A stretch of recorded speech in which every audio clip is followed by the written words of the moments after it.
Hello ಸ್ನೇಹಿತರೆ, ಶ್ರೀ ರಂಗ ಟಿವಿಗೆ ಸ್ವಾಗತ. ಸ್ನೇಹಿತರೆ, ಸಮರ್ಪಣೆಯ ಭಾವ ಗಟ್ಟಿಗೊಂಡಾಗ ಮಹಾಭಾರತದ ಒಂದು ಘಟನೆ. ಮಹಾಭಾರತದ ಒಂದು ಘಟನೆ ಕುರುಕ್ಷೇತ್ರ ಯುದ್ಧದ ಕೊನೆಯ ಘಟ್ಟ. ಅದಾಗಲೇ ಪಾಂಡವ ಕೌರವ ಸೇನೆ ಎರಡು ಕಡೆಯಲ್ಲಿ ಅಪಾರ ಸಾವು ನೋವು ಸಂಭವಿಸಿತ್ತು.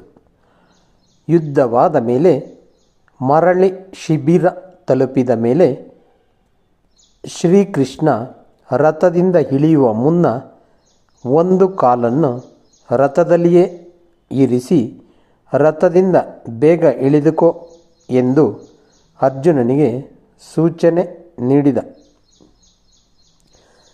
ಅರ್ಜುನನಿಗೆ ಏನೂ ತೋಚಲಿಲ್ಲ. ಶ್ರೀಕೃಷ್ಣ ಹೀಗೆ ಏಕೆ ಹೇಳುತ್ತಿದ್ದಾನೆ ಎಂಬುದು ಅರ್ಥವಾಗಲಿಲ್ಲ. ಏಕೆಂದರೆ ರಥದಿಂದ ಮೊದಲು ಸಾರಥಿ ಇಳಿದ ಮೇಲೆಯೇ ಯೋಧ ಇಳಿಯುವ ನಿಯಮ.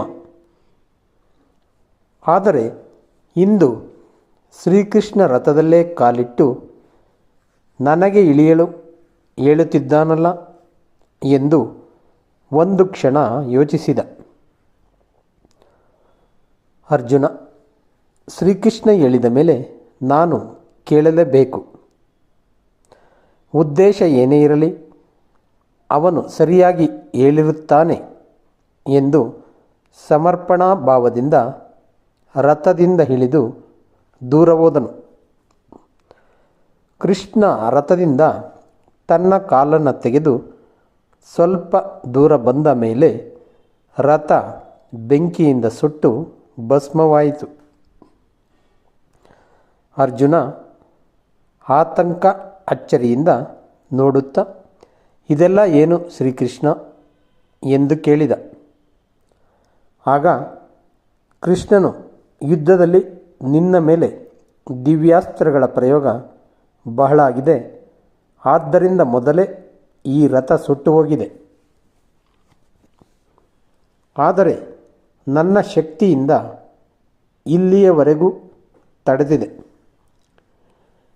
ನೀನು ನನ್ನ ಮಾತನ್ನು ಸಮರ್ಪಣಾ ಭಾವದಿಂದ ಕೇಳಿ ಮರುಪ್ರಶ್ನೆ ಹಾಕದೆ ರಥದಿಂದ ಕೂಡಲೇ ಇಳಿದಿದ್ದರಿಂದ ಬಚಾವಾದೆ ಎಂದ.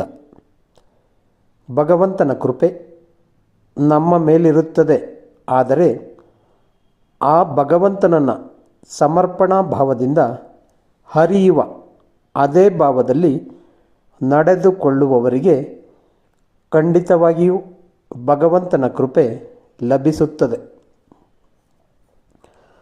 ಸಮರ್ಪಣೆಯಿಂದ ಭಗವಂತನನ್ನು ಕರೆದರೆ ನಮ್ಮ ಎಂಥ ಆಪತ್ತಿನಲ್ಲಿಯೂ ಆತ ಧಾವಿಸಿ ಬಂದು ನಮ್ಮನ್ನು ರಕ್ಷಿಸುತ್ತಾನೆ.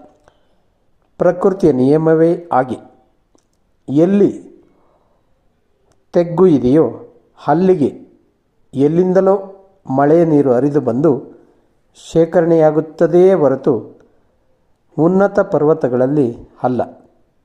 ಹಾಗೆ ನಾನು ಎಲ್ಲವನ್ನೂ ಬಿಟ್ಟು ಅಹಂಕಾರವನ್ನು ಪೂರ್ಣವಾಗಿ ತ್ಯಜಿಸಿ ಭಕ್ತಿಯಿಂದ ಸಮರ್ಪಣಾ ಭಾವದಿಂದ ಇದ್ದರೆ ಭಗವಂತ ಹಾಗೂ ಎಲ್ಲರ ಪ್ರೀತಿ ವಿಶ್ವಾಸಕ್ಕೆ ಪಾತ್ರರಾಗುತ್ತೇವೆ.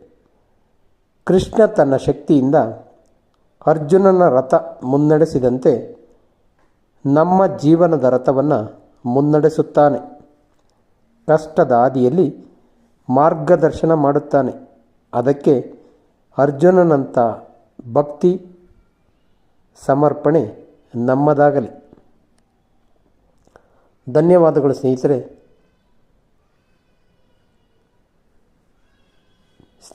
ನಮ್ಮ ಶ್ರೀರಂಗ ಟಿವಿ ಚಾನಲನ್ನು ಸಬ್ಸ್ಕ್ರೈಬ್ ಮಾಡಿ. ಜೈ ಹಿಂದ್, ಜೈ ಕರ್ನಾಟಕ, ಜೈ ಶ್ರೀರಾಮ್.